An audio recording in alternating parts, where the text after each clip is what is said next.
In the year 1119, 9 knights arrived in Jerusalem with almost nothing. No fortune, no army, no land. Within 2 centuries, their order would command more wealth than most kingdoms in Europe, and then vanish in a single coordinated arrest that swept across an entire continent in one night. The official story says they were destroyed for heresy. The deeper question is what they actually found beneath the ruins of Solomon's Temple in the 9 years before anyone outside their circle knew their real purpose. Because something happened in those tunnels, something that turned 9 poor knights into the wealthiest order in Christendom, something that the Catholic Church spent 2 centuries trying to control, and something that disappeared so completely on the night of their arrest that historians still cannot agree on where it went. If you enjoy digging into the mysteries, history left buried on purpose, consider tapping that like and subscribe button. It helps more than you know, and I genuinely appreciate every one of you. Now, get yourself comfortable. Let's begin. The story does not begin with treasure. It begins with a problem. In the years following the First Crusade, which captured Jerusalem in 1099, the roads leading to the Holy City had become a slaughterhouse. Christian pilgrims traveling from the coastal ports inland toward Jerusalem were ambushed, robbed, and killed in numbers that alarmed even the Crusader nobility who had only just conquered the region. The roads were narrow, the terrain was hostile, and the local population, having just watched their cities sacked by foreign armies, had little reason to protect the pilgrims who kept arriving. Into this vacuum stepped a French knight named Hugues de Payens. Around 1119, he and 8 companions approached Baldwin II, the King of Jerusalem, with an unusual proposal. They would form a military religious order, monks who fought, soldiers who took vows of poverty, chastity, and obedience, and their sole purpose would be the protection of pilgrims traveling to and from the holy sites. Baldwin agreed. He needed soldiers who answered to faith rather than feudal politics, and these 9 men offered exactly that. What he gave them in return for this service is the detail that historians have spent centuries trying to fully understand. Baldwin granted the new order quarters inside the royal palace complex on the Temple Mount, on the site that medieval Christians believed was the location of Solomon's Temple, the legendary structure built by King Solomon nearly 3,000 years earlier to house the Ark of the Covenant. The order took its name directly from this location. They became known as the Poor Fellow Soldiers of Christ and of the Temple of Solomon, shortened over time to the Knights Templar. Their headquarters sat atop, and crucially extended beneath, one of the most sacred and the most extensively built, upon pieces of real estate in human history. The Temple Mount had been rebuilt, expanded, destroyed, and rebuilt again across more than 2,000 years. Solomon's original temple, if it existed in the form described in Scripture, was destroyed by the Babylonians in 586 BCE. A second temple was built afterward and dramatically expanded by Herod the Great around 19 BCE, transforming the platform into one of the largest religious complexes in the ancient world, supported by a vast substructure of vaulted chambers, cisterns, and retaining walls. The Romans destroyed Herod's temple in 70 CE, leaving behind not the building itself, but the platform, the retaining walls, and an extensive network of underground spaces that had supported the structure above.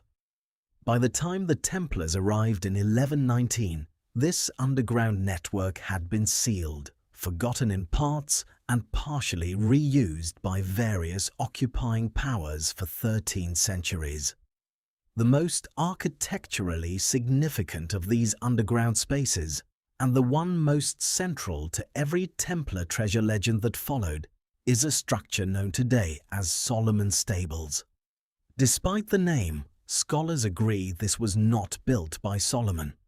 It is a massive vaulted hall beneath the southeastern corner of the Temple Mount platform, constructed primarily during Herod's expansion to support the weight of the artificial platform built out over the natural slope of the hill. The chamber contains rows of stone pillars and pointed arches stretching across an area larger than a modern soccer field with a ceiling height in G. Places exceeding 9 meters. For centuries, this vast underground hall sat empty, dark and largely unexplored, sealed beneath the rubble and reconstruction of multiple civilizations. The Templars, given residence directly above this chamber, had access to it that no other group in the medieval world possessed. They used part of it, according to later accounts, to stable their horses, which is the likely origin of the name still used today. But stabling horses does not require excavation. And excavation is precisely what multiple independent sources, separated by centuries and written by people with no apparent connection to one another, claim the Templars undertook. The earliest and most direct evidence comes not from treasure hunters or conspiracy writers, but from a sober French academic named Charles Wilson, a Royal Engineers officer who conducted a systematic survey of Jerusalem's underground structures in the 1860s as part of the Palestine Exploration Fund, a British organization dedicated to scientific archaeology in the Holy Land. Wilson's survey, along with subsequent work by his colleague Charles Warren, documented something unexpected. At the southern end of Solomon's Stables, hidden beneath centuries of accumulated debris, the surveyors found evidence of additional tunneling, shafts and passages that did not correspond to any known Roman, Byzantine, or early Islamic construction phase. The stonework in these additional passages showed different tool marks and a different masonry style than the surrounding Herodian construction. Warren, in his published reports, noted that local tradition already associated these specific tunnels with the Templars by the time he documented them, suggesting the connection predated his own survey by generations, if not centuries. What were the Templars doing in tunnels beneath their own stables? Tunnels they apparently dug themselves into ground that had already been sealed for 1,000 years. The Order's official records offer no explanation, because the Order's official records, what survive of them, focus almost entirely on military campaigns, property transactions, and internal governance. They say nothing about excavation projects beneath Jerusalem. This silence is itself significant. The Templars were meticulous record keepers in every other domain of their operation. Their financial documentation, parts of which survive in European archives, demonstrates a sophisticated system of accounting, credit and asset management that rivaled or exceeded contemporary banking institutions. An order capable of that level of administrative precision does not simply forget to document a major excavation project beneath their own headquarters. The silence suggests either that the excavation was deliberately kept outside formal record-keeping, a secret even within the Order's own hierarchy, or that the records describing it were specifically destroyed, either by the Templars themselves or by those who later took possession of their property. To understand why a group of monastic knights would secretly excavate beneath the Temple Mount, you have to understand what medieval Christians and Crusader knights specifically believed was buried there. The belief did not originate with the Templars. It long predated them, rooted in Jewish tradition recorded in the Mishnah, and later rabbinic commentary, which held that before the destruction of the Second Temple by the Romans in 70 CE, the priests had hidden the most sacred objects of the temple treasury somewhere beneath the temple platform itself, anticipating the coming catastrophe. Chief among these objects, according to tradition, was the Ark of the Covenant, the gold-covered wooden chest described in the book of Exodus as containing the stone tablets of the Ten Commandments, an object so sacred and so dangerous that biblical accounts describe it killing those who touched it improperly. The Ark had reportedly resided in the innermost sanctuary of Solomon's original temple, the Holy of Holies, but by the time of the Second Temple's destruction, its location was already a mystery even to contemporary Jewish authorities. Some traditions held it had been hidden in a chamber beneath the Temple Mount by King Josiah centuries before the Babylonian destruction, anticipating that catastrophe rather than the later Roman one. Other traditions claimed it had been removed to Egypt or to Ethiopia, where a persistent legend, central to Ethiopian Orthodox Christianity to this day, claims it remains in the city of Aksum. Whatever the truth of the Ark's specific fate, the broader Jewish tradition of hidden temple treasure beneath the mount was reinforced by an extraordinary document that surfaced among the Dead Sea Scrolls discovered at Qumran in the 20th century, a text now known as the Copper Scroll. Unlike the other Qumran scrolls, which contain religious and legal texts, the Copper Scroll is a literal inventory engraved on sheets of copper because the material would survive longer than parchment, listing 64 locations across ancient Judea where gold, silver, and ritual vessels were supposedly hidden. The quantities described, if taken literally, would represent an amount of precious metal that some modern estimates place in the hundreds of tons, an almost unbelievable figure for an ancient temple treasury, leading many scholars to treat the scroll as either symbolic, exaggerated, or describing a treasure that was never real to begin with. But the scroll's existence proves something undeniable regardless of its accuracy. The belief that the temple treasury had been deliberately concealed before its destruction, rather than entirely looted by conquering armies, was not a medieval fantasy invented centuries later. It was a documented conviction held by Jewish communities in the centuries immediately surrounding the actual destruction of the Second Temple, written down by people who lived close enough to the events to have genuine knowledge, or at least genuine belief, about what had been hidden and where. This is the inherited tradition that the Templars stepped into when they took up residence on the Temple Mount in 1119. They were not the first people in history to wonder what might still be hidden beneath that ground. They were, however, the first group in over 1,000 years to possess three things simultaneously: unrestricted physical access to the site, military and political independence from any local authority that might object to excavation, and direct exposure to Jewish and local oral traditions about the Mount's underground secrets, traditions that Crusader-era chroniclers occasionally recorded as common knowledge among Jerusalem's populace even after centuries of population displacement and religious transition. There is a strange detail in the Order's earliest history that has fueled speculation for generations of researchers. The 9 founding knights, despite their poverty, despite arriving in Jerusalem with no funding and no formal mission beyond protecting pilgrims, spent the first 9 years of the Order's existence accepting almost no new members. A military order designed to guard dangerous roads recruited essentially no additional knights for nearly a decade. This is not how a functioning security operation behaves.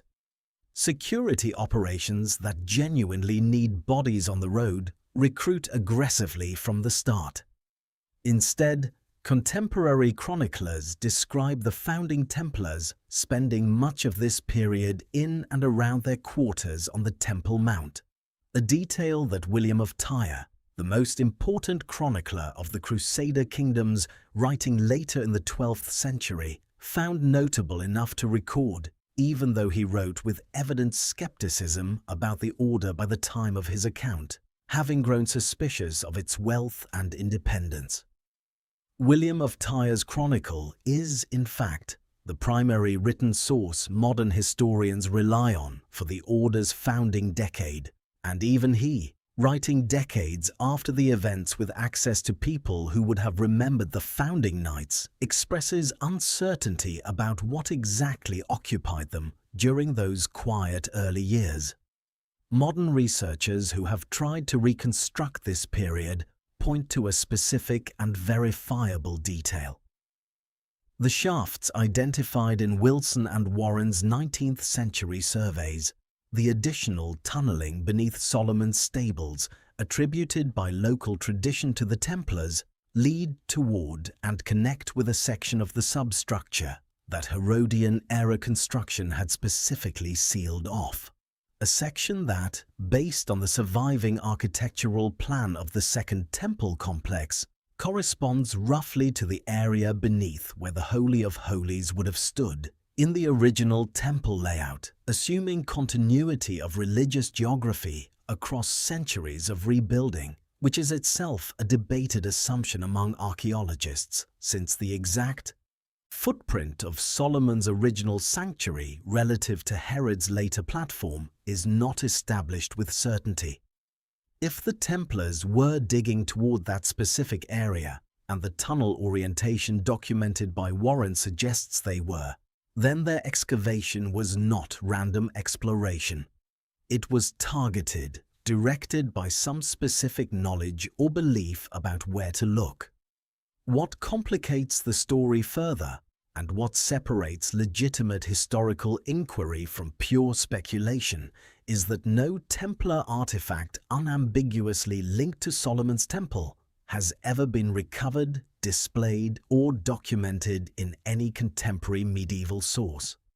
There is no chronicle, no inventory, no surviving relic in any European church or treasury that historians can point to and say with confidence this came from beneath the Temple Mount during the Templar occupation. Everything that follows in this story exists in the gap between two undeniable facts. The Templars dug tunnels beneath a site believed to house the most sacred hidden treasure in Judeo-Christian tradition, and the Templars subsequently became, within roughly a single human generation, the wealthiest and most financially sophisticated institution in medieval Europe. Correlation is not causation, and serious historians are careful to say so.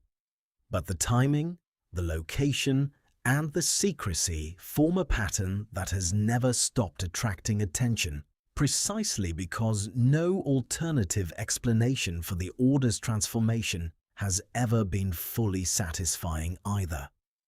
Consider the scale of what happened to the Templars financially in the decades following their establishment on the Temple Mount. The order that arrived in Jerusalem with 9 impoverished knights and reportedly so little equipment that 2 of them had to share a single horse, a detail commemorated in the order's seal depicting 2 knights mounted on 1 animal, had by the middle of the 12th century become the recipient of an extraordinary wave of donations across Europe. Kings, nobles, and wealthy landowners granted the Templars property, castles, farmland, and revenue rights at a pace that outstripped every other religious or military order of the era. By the time of their suppression in the early 14th century, the Templars held an estimated 9,000 properties scattered across Europe and the Crusader states, ranging from small rural commanderies to major fortified complexes. They had developed a financial network so sophisticated that pilgrims traveling to Jerusalem could deposit funds with a Templar commandery in London or Paris and withdraw the equivalent value minus a service fee from a Templar commandery in Jerusalem or Acre, an early form of letter of credit that historians regard as a genuine innovation in medieval finance, predating similar systems developed independently by Italian banking families by decades in some respects. The conventional historical explanation for this wealth is straightforward and well documented: pious donation. The Templars benefited from a wave of religious enthusiasm sweeping Europe during the crusading era, in which wealthy individuals donated land and money to crusading orders both as genuine acts of faith and as a strategic hedge for their souls, since participation in or support of the Crusades was widely promoted by the Church as a path to spiritual salvation. Saint Bernard of Clairvaux, one of the most influential churchmen of the 12th century, personally wrote a treatise praising the Templars and helped secure papal endorsement for the order at the Council of Troyes in 1129, an endorsement that opened the floodgates of donation across the European nobility. This explanation accounts for a great deal of the order's wealth, and most professional historians consider it sufficient on its own to explain the broad pattern of Templar enrichment without requiring any hidden treasure to fill in the gaps. But the explanation has never fully satisfied everyone for a specific reason that has nothing to do with romantic treasure hunting and everything to do with timing. The most dramatic phase of papal and noble endorsement, the Council of Troyes, and Bernard of Clairvaux's public advocacy occurred in 1129, a full decade after the order's founding. The 9 founding knights spent their first 10 years with essentially no formal recognition, no papal rule, and by most accounts very little external funding. Yet this is precisely the period during which later tradition, supported by the physical evidence of unauthorized tunneling beneath their own quarters, places their underground activity on the Temple Mount. If the order genuinely possessed nothing of significance before 1129, the timeline of pious donation explains their subsequent wealth perfectly well. If, however, the founding knights acquired something of substantial value during their quiet decade before Bernard's endorsement, something that gave them the confidence, the negotiating position, or simply the literal capital to approach a figure as influential as Bernard of Clairvaux and secure his patronage in the first place, then the order of causation reverses. The wealth would not have followed from papal endorsement. Papal endorsement might have followed from wealth or from knowledge that the order already possessed and needed to convert into legitimate, protected, institutional form. So what, specifically, do the various theories propose the Templars actually found beneath the Temple Mount? It is worth walking through the candidates, honestly, separating what is grounded in some form of documentary or archaeological hint from what is pure modern invention, because the popular imagination has blurred these categories badly over the centuries, particularly since the explosive growth of Templar mythology following the publication of speculative non-fiction and fiction in the 20th century. The first and oldest candidate is the Ark of the Covenant itself. This is the theory with the deepest roots, tracing back to the same Jewish traditions about pre-destruction concealment that we already discussed, and it remains the theory most directly tied to the order's name and location. Proponents point to the specific orientation of the tunnels documented by Warren, the fact that they point toward the presumed location of the Holy of Holies, and argue that an order literally named for Solomon's Temple, occupying the site for nearly 2 centuries with privileged access no other group has held before or since, makes the most sense as custodians of the single most significant object that tradition associated with that exact location. Critics of this theory point out, correctly, that there is no physical evidence whatsoever, no surviving artifact, no credible eyewitness account, and no later European tradition that ever claimed the Ark resided in any specific Templar commandery, despite the order possessing dozens of major fortified sites across Europe that would have been logical places to house and guard such an object, and despite the Templars' own later Inquisition confessions extracted under torture and therefore unreliable in many respects, never once mentioning anything resembling the Ark among the charges or admissions discussed. The second candidate, and the one most heavily promoted in popular culture since the late 20th century, involves sacred bloodline documents, genealogical records, or scriptural texts that supposedly challenge Orthodox Christian doctrine. A theory popularized largely through speculative books published in the 1980s that blended genuine historical research with significant invention, and later amplified enormously by best-selling fiction in the early 2000s that presented speculation as historical fact to a mass audience. Serious historians of the Crusader period treat this theory with substantial skepticism, not because it is impossible that the Templars found documents of some kind, but because the specific claims associated with this version of the legend, involving secret bloodlines descending from biblical figures, rest on sources that scholars have repeatedly traced back to 20th century fabrications rather than any genuine medieval document. The theory deserves mention because of its enormous cultural influence, but it deserves far less historical weight than the popular imagination has given it. A third and more historically grounded candidate involves the temple treasury and ritual objects described in the Copper Scroll tradition, separate from the Ark specifically, including gold and silver vessels, ceremonial implements, and possibly written records relating to temple administration and ritual practice that priests would have wanted preserved rather than destroyed or looted.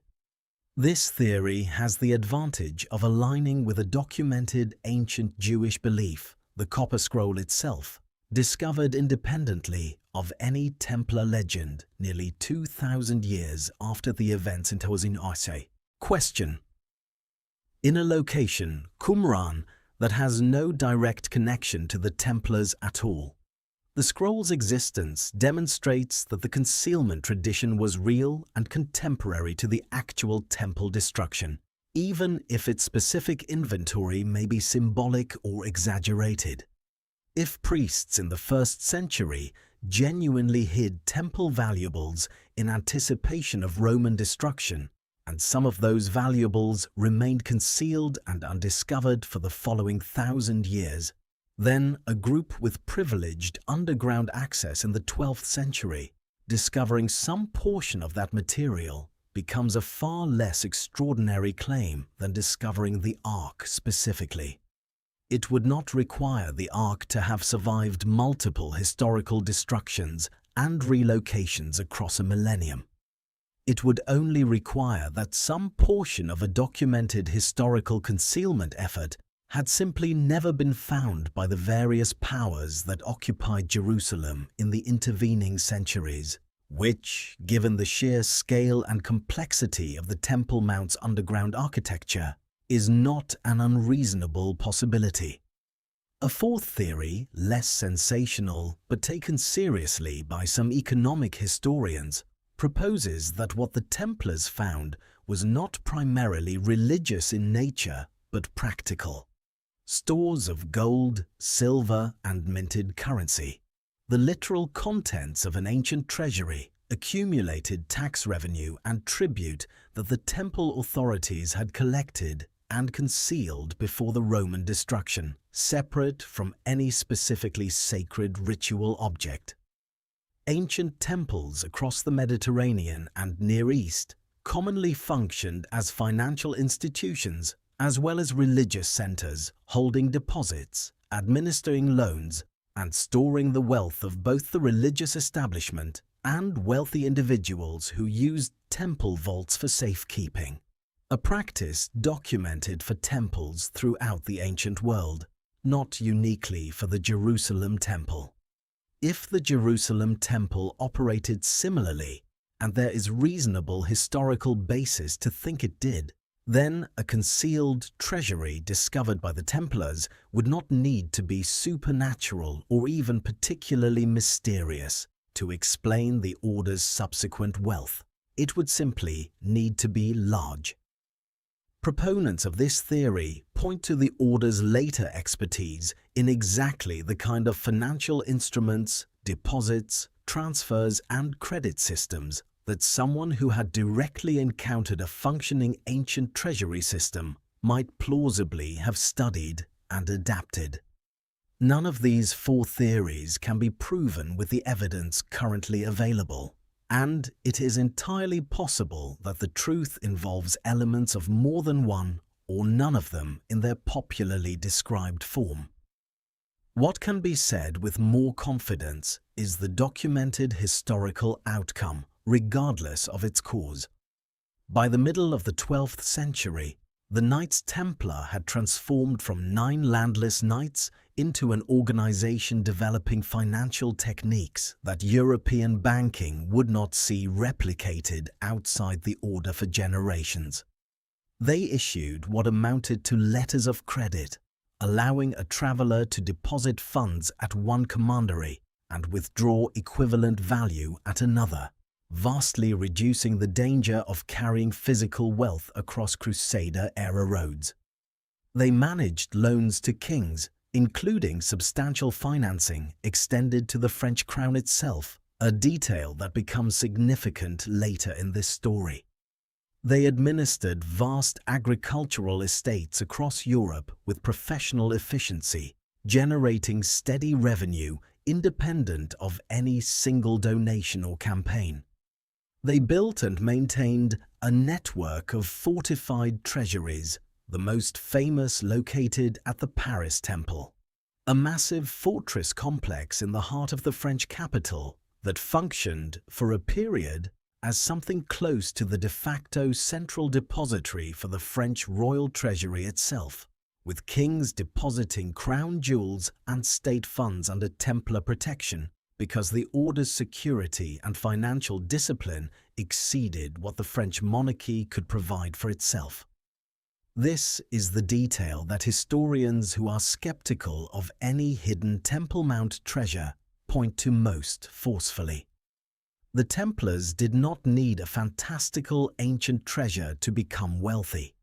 They became wealthy by being extraordinarily good at exactly the kind of disciplined, literate, internationally coordinated financial administration that medieval Europe, fragmented into competing feudal territories with wildly inconsistent currencies and constant warfare, badly needed and had few other institutions capable of providing.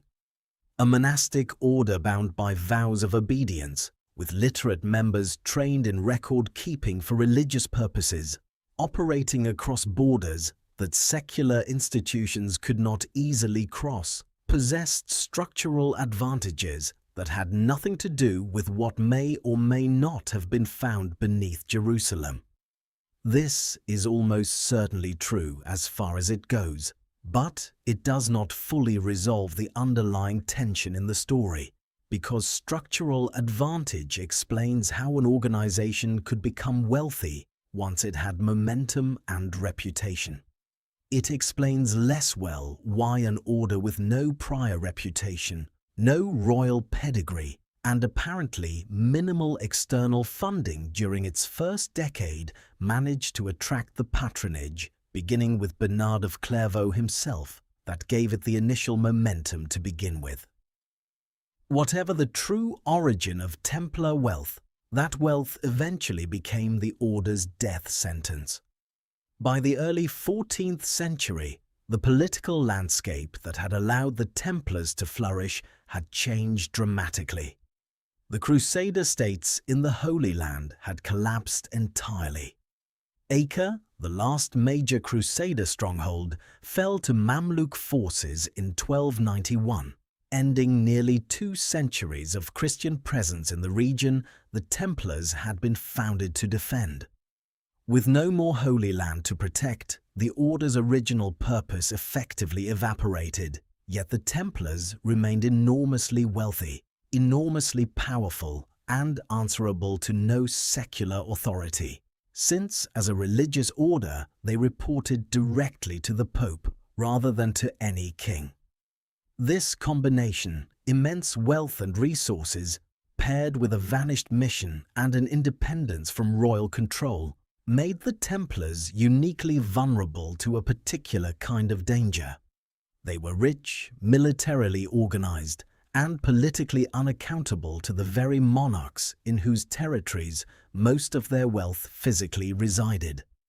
For King Philip IV of France, a ruler perpetually short of money and increasingly hostile to any institution he could not directly control, the Templars represented both a temptation and a threat. Philip's relationship with the Templars had already grown complicated before any formal accusation surfaced. He had personally taken refuge inside the heavily fortified Paris Temple during a period of civil unrest in 1306, an episode that gave him first-hand exposure to just how formidable the Order's central French stronghold actually was, its defences, its stores, and very likely its financial records. Philip was also, by this period, deeply indebted to the Order, having borrowed substantial sums to fund his wars and his own lavish spending. A debt that a king with absolute power over his own territory has an obvious and significant incentive to eliminate by eliminating the creditor. Historians have long debated how much of Philip's subsequent action against the Templars was driven by genuine religious concern, manufactured political opportunity, or straightforward financial motive. And the honest answer is that all three were almost certainly present simultaneously, reinforcing one another in ways that made the eventual outcome feel, to Philip and his ministers, both righteous and convenient at the same time.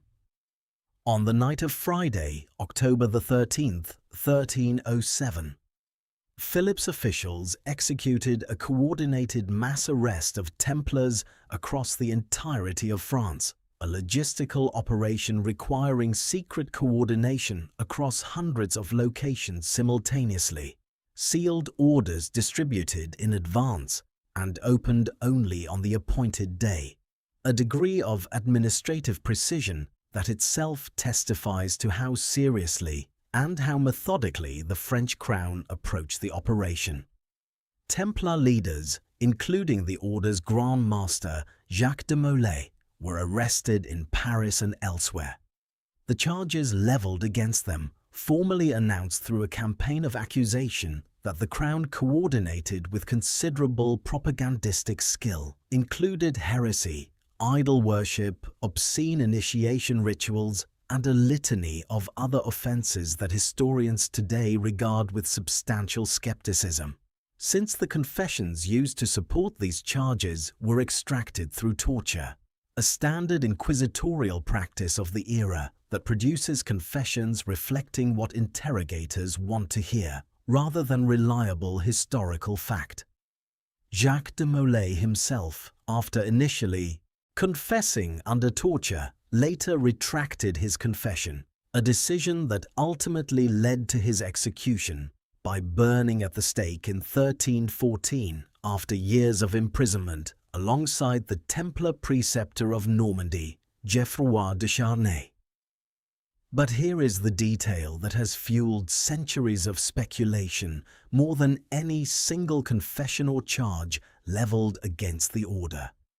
When Philip's officials arrived to seize the Paris Temple, the Order's central treasury, the wealth they found was a fraction of what contemporary observers, and the Crown's own financial expectations believed should have been present. The Paris Temple had functioned for years as a depository so significant that French royal treasure had reportedly been kept there at times. An order controlling thousands of properties across Europe with decades of accumulated revenue, with a documented history of handling royal loans and deposits at a scale that exceeded most contemporary banking operations, should have yielded, upon seizure, an almost unimaginable haul of gold, silver, coin, and valuable goods. Instead, accounts from the period, along with the subsequent legal and financial proceedings that dragged on for years as Philip's government attempted to extract value from confiscated Templar assets, suggest that the bulk of the order's liquid wealth, its actual coin, precious metal, and most easily transportable valuables, was simply not there. This absence has a specific and well-documented partial explanation that does not require any conspiracy at all. Templar leadership, and particularly the Order's treasury officials in Paris, appear to have had advance warning, or at minimum strong suspicion, that the arrest was coming. Philip's campaign against the Order had been building for months through accusations, investigations, and mounting political pressure that any reasonably attentive observer within the Order's senior leadership would have noticed.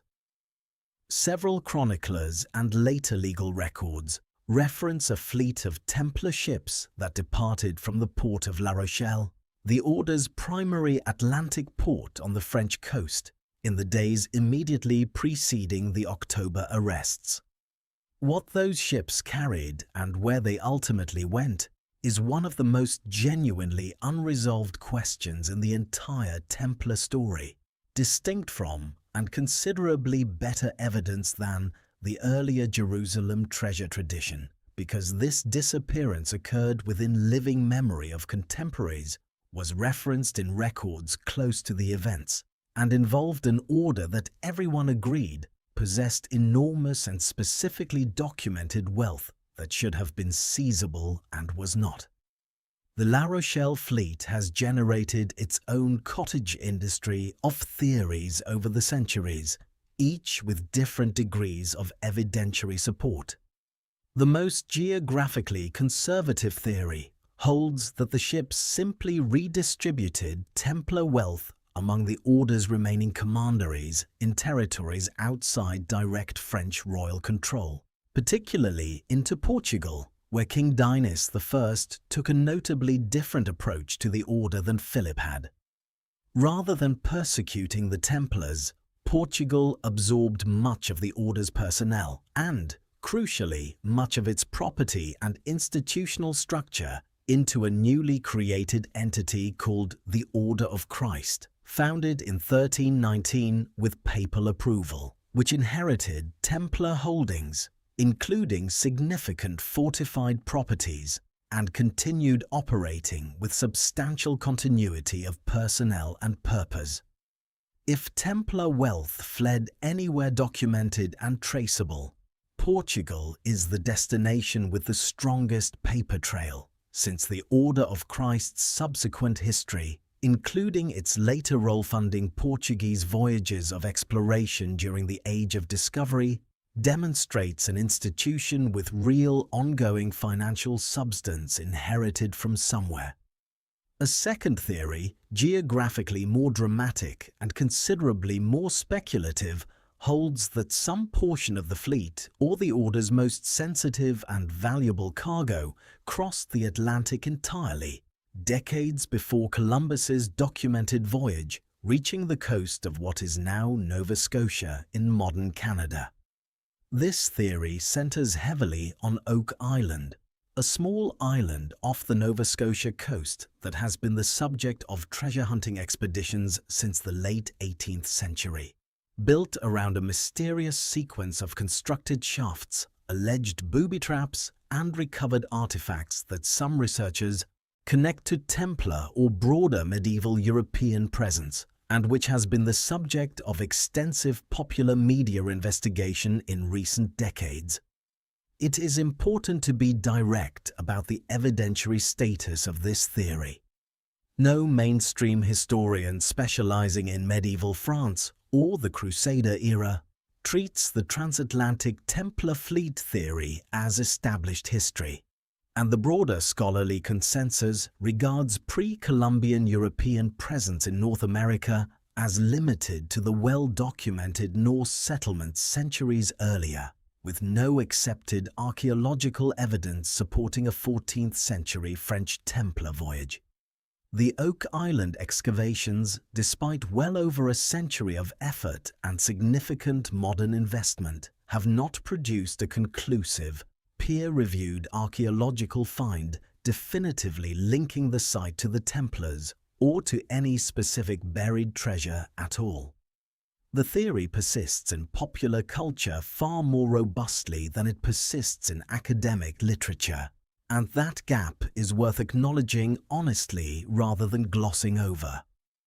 A third destination theory, geographically more modest and considerably better grounded in documented medieval politics, points to Scotland. Unlike France, where Philip IV's campaign against the Order proceeded with brutal royal efficiency, and unlike most of the rest of Catholic Europe, where the papal bull dissolving the Order in 1312 was at least nominally enforced, Scotland in the early 14th century existed in a peculiar political position. King Robert the Bruce had been excommunicated by the Pope over an unrelated political conflict, meaning Scotland was, for practical purposes, operating outside the normal channels of papal authority during precisely the years when the Order was being hunted and dissolved elsewhere. Some historians have proposed that Templar knights, particularly from England and the northern French territories, where royal enforcement was less thorough than in Philip's own core territories, found refuge in Scotland specifically because papal dissolution orders had no functional enforcement mechanism there. This theory gained enormous popular traction through its association with Rosslyn Chapel, a small but extraordinarily ornate 15th century chapel near Edinburgh, built by William Sinclair, whose family has been linked in popular literature, though not in any document contemporaries themselves left behind, to Templar continuity. Rosslyn's elaborate and genuinely unusual carvings have been interpreted by various researchers as containing Templar symbolism, Masonic symbolism, or evidence of hidden chambers beneath the chapel floor, claims that have prompted multiple ground-penetrating radar surveys and at least one formal archaeological investigation in recent decades. These investigations have identified some subsurface anomalies consistent with a vault or chamber beneath the chapel, a finding the Sinclair family and chapel trustees have approached cautiously, declining to authorize full excavation, which has, predictably, only intensified speculation rather than resolving it, since an unexcavated anomaly can support endless interpretation, precisely because nobody has looked. What makes the Scotland theory more credible to mainstream historians than the transatlantic Oak Island theory, while still falling well short of proven fact, is that it does not require any extraordinary claim about pre-Columbian transatlantic voyaging. It only requires that some Templars, fleeing persecution within a political environment they understood intimately, relocated to a neighboring kingdom with a documented and unusual exemption from papal enforcement during exactly the relevant years, which is a far more modest claim involving ordinary medieval political geography rather than maritime feats with no other supporting evidence. Whether they brought anything beyond their own persons and whatever portable wealth a fleeing knight might reasonably carry is, again, unproven. The chapel's hidden vault, if it exists at all in the sense of containing something significant, rather than simply being an empty architectural cavity, remains unopened to this day, which means the Scotland theory occupies a unique position among all the Templar treasure theories discussed in this account. It is the one possibility where a definitive answer might still be obtainable, sitting beneath a known and accessible location, awaiting only the permission and funding for a fuller excavation that has, so far, never been granted. Meanwhile, back at the source of the entire mystery, archaeological access to the Temple Mount itself remains, in the modern era, almost completely foreclosed. The site is one of the most politically and religiously sensitive locations on Earth, sacred to Judaism as the location of both the first and second temples, and sacred to Islam as the location of the Al-Aqsa Mosque and the Dome of the Rock, built in the 7th century atop the same platform. Any excavation beneath the mount carries immense religious and political weight, and as a result, the kind of systematic, permission-granted archaeological investigation that resolved so many other ancient mysteries throughout the 20th and 21st centuries has simply never been possible here in any comprehensive way. The Wilson and Warren surveys of the 19th century remain, even today, among the most detailed underground documentation of the site that exists in the public record, supplemented by limited and often controversial later investigations, including a major and heavily criticized excavation conducted by the Islamic Waqf Authority that administers the site in the 1990s, which removed substantial quantities of fill material from beneath the platform during construction work without the kind of careful archaeological documentation that scholars on all sides of the political divide have lamented, potentially destroying evidence that might have resolved questions about the site's underground history forever, regardless of what that evidence might have shown. This means that the central physical question at the heart of the entire Templar treasure legend, what exactly lies in the deepest, most sealed-off chambers beneath the Temple Mount, chambers the Templars may or may not have reached, explored, or emptied 9 centuries ago, remains genuinely unanswerable with current access, and will likely remain unanswerable for the foreseeable future, given the religious and political realities governing the site. This is worth sitting with, because it means the Templar treasure mystery is unusual among historical puzzles in a specific way. Most historical mysteries persist because evidence has been lost, destroyed, or simply never recorded. This one persists partly for that reason, but also because the most direct possible evidence, the underground chambers themselves, continues to exist in a known physical location that nobody currently has the political ability to fully and carefully investigate. The mystery is not buried by time so much as it is buried by the present. What can be said, pulling together everything the historical and archaeological record actually supports, without overreaching into the more speculative corners of popular Templar mythology, is this. The Knights Templar held privileged, extended, and apparently secretive access to the most architecturally and religiously significant underground space in the medieval world for nearly 2 centuries.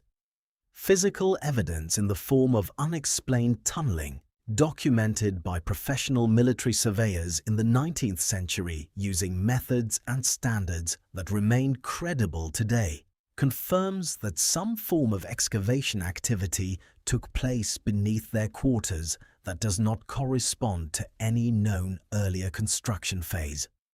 The order transformed within a remarkably compressed time frame from a handful of impoverished knights into the most financially sophisticated institution in medieval Europe, a transformation that conventional historical explanations primarily pious donation following formal papal endorsement, account for reasonably well but do not fully explain in its earliest and most curious phase. When that same order was violently and suddenly suppressed 2 centuries later, its central treasury, expected by contemporaries to be vast, was found largely empty, with credible historical evidence, not merely legend, supporting the departure of a fleet from the order's Atlantic port in the days immediately preceding the arrests, a fleet whose ultimate cargo and destination were never definitively documented and have never been definitively recovered. Every one of these facts is independently verifiable. None of them, individually, proves the existence of a specific treasure traced from Solomon's temple to a specific hiding place that modern treasure hunters could locate today. But together they form a historical pattern that has refused to resolve itself for over 700 years, not because the questions are unanswerable in principle, but because the physical locations most likely to hold the answer, the sealed chambers beneath the Temple Mount, the unopened vault beneath Rosslyn Chapel, the seafloor and unexplored coastline that a 14th century fleet may or may not have reached, remain, for reasons of politics, religion, ownership, and simple logistics, places that the modern world has chosen, deliberately or by circumstance, not to fully open. Before closing the story entirely, it is worth returning to one piece of evidence that gets less attention than the tunnels or the missing fleet.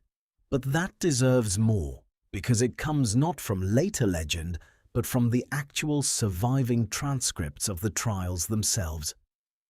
The Chinon parchment, a document rediscovered in the Vatican's secret archives in 2001 after being misfiled for centuries, records testimony taken from senior Templar leadership, including Jacques de Molay, by papal investigators in 1308, separate from and somewhat more measured than the torture-extracted confessions taken under Philip's direct authority in Paris. The Chinon proceedings resulted in the leadership being absolved of heresy by the Papal Commission, a verdict that Pope Clement V, under enormous political pressure from Philip, ultimately did not allow to stand in any meaningful practical sense, since the order was dissolved regardless just a few years later at the Council of Vienne in 1312. But the content of that testimony is revealing for what it does not contain as much as for what it does. Even under direct papal questioning, with senior leadership given an opportunity to speak somewhat more freely than they had under French royal torture, no mention appears of the Ark of the Covenant, of secret bloodline documents, or of any hidden Jerusalem treasure of the kind later legend would attach to the order.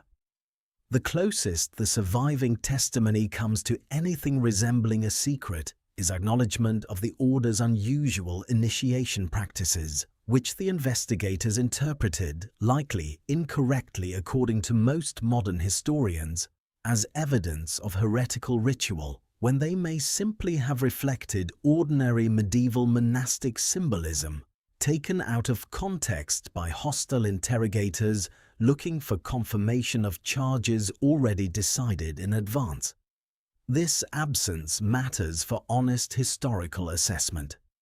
If the Templars truly possessed something as significant as the Ark of the Covenant, or a body of scripture challenging core Christian doctrine, the Order's enemies, who by 1307 had every institutional incentive to extract and publicize precisely that kind of damning revelation, never produced it, not in Paris under torture, not at Chinon under papal questioning, and not in any of the regional trials conducted across other parts of Europe where local inquisitors pursued their own investigations with varying degrees of independence from the French crown.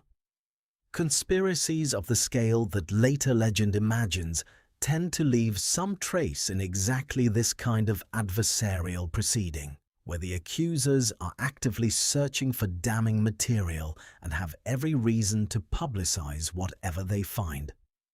The silence across multiple independent investigations conducted by different authorities with different motives is itself a form of evidence, even if it is evidence of absence rather than evidence of presence. And serious historians weigh it accordingly when separating the documented historical record from the centuries of accumulated legend that followed the order's destruction. What the documented record does support, without requiring any leap into the more fantastical versions of the story, is something almost stranger than the legend itself when you sit with it directly. A small group of landless knights gained privileged access to the most contested sacred ground in the medieval world, conducted activity there that remains physically evidenced but textually unexplained, and emerged within a single generation as the wealthiest financial institution in Christendom, only to be destroyed 2 centuries later by the very monarchy that owed them money, with their central treasury found conspicuously empty at the moment of seizure, and a fleet of their own ships gone missing in the days just before the arrests began. Strip away the Ark, strip away the secret scriptures, strip away Oak Island and Roslin's sealed vault, and you are still left with a sequence of documented historical facts that would be considered extraordinary in almost any other context, facts that have never required embellishment to remain genuinely strange. This may be the real reason the legend has survived for 7 centuries with such persistent vitality, outlasting countless other medieval mysteries that faded once historians finally assembled enough evidence to settle them definitively one way or another. The Templar story refuses to settle, not because it is more fantastical than other medieval mysteries, but because at every single turn where a definitive answer might have been possible, circumstance intervened to close the door instead. The Temple Mount remains a site no archaeologist can fully excavate. The Chignon testimony surfaced only after 700 years of being lost in an archive, and even now answers fewer questions than it raises. The Roslin Vault sits beneath ground that its own owners have chosen, repeatedly, not to open. The La Rochelle fleet vanished into an Atlantic Ocean that, in the early 14th century, kept its secrets as completely as deep space keeps its own. Every thread that a careful historian might pull to unravel this mystery leads, eventually, not to an answer, but to another locked door, another sealed chamber, another archive that has not yet been searched, or has been searched and found wanting, or cannot be searched at all because the ground in question belongs to someone unwilling, for reasons entirely their own, to let anyone look. Perhaps every great historical mystery eventually resolves into one of 2 categories. Either the evidence required to answer it has been permanently destroyed by time, fire, war, or simple decay, placing the answer forever beyond reach regardless of human effort or technology. Or the evidence still exists, intact in a known and specific physical location, and the only thing standing between the present and the answer is permission that has not yet been granted. The Templar treasure is unusual, perhaps unique among the great historical mysteries, in that it appears to belong almost entirely to the second category. The tunnels beneath the Temple Mount have not been destroyed. They have simply not been fully explored, because the politics of one of the most contested square kilometers on the planet make full exploration, for now, essentially impossible. The vault beneath Roslin has not crumbled into dust. It has simply not been opened because a family has chosen, generation after generation, that some questions are better left unanswered than risk whatever disruption a definitive answer might bring to a quiet chapel that has stood largely undisturbed for over 5 centuries. The fleet that left La Rochelle in October of 1307 did not necessarily sink into oblivion. Its ships went somewhere, made landfall somewhere, unloaded their cargo somewhere, and whatever record of that arrival might once have existed in some now forgotten ledger or chronicle has simply never surfaced in any archive historians have yet searched.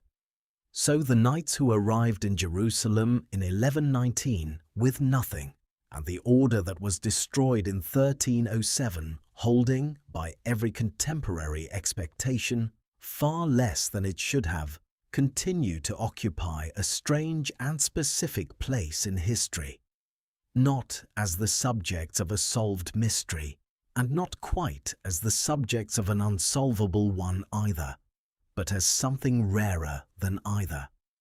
A mystery that remains, after 700 years, simply unattempted in the places that matter most, waiting not for better evidence, because the evidence may already exist exactly where it has always been, but for the day, whenever and however it comes, that someone is finally given permission to look,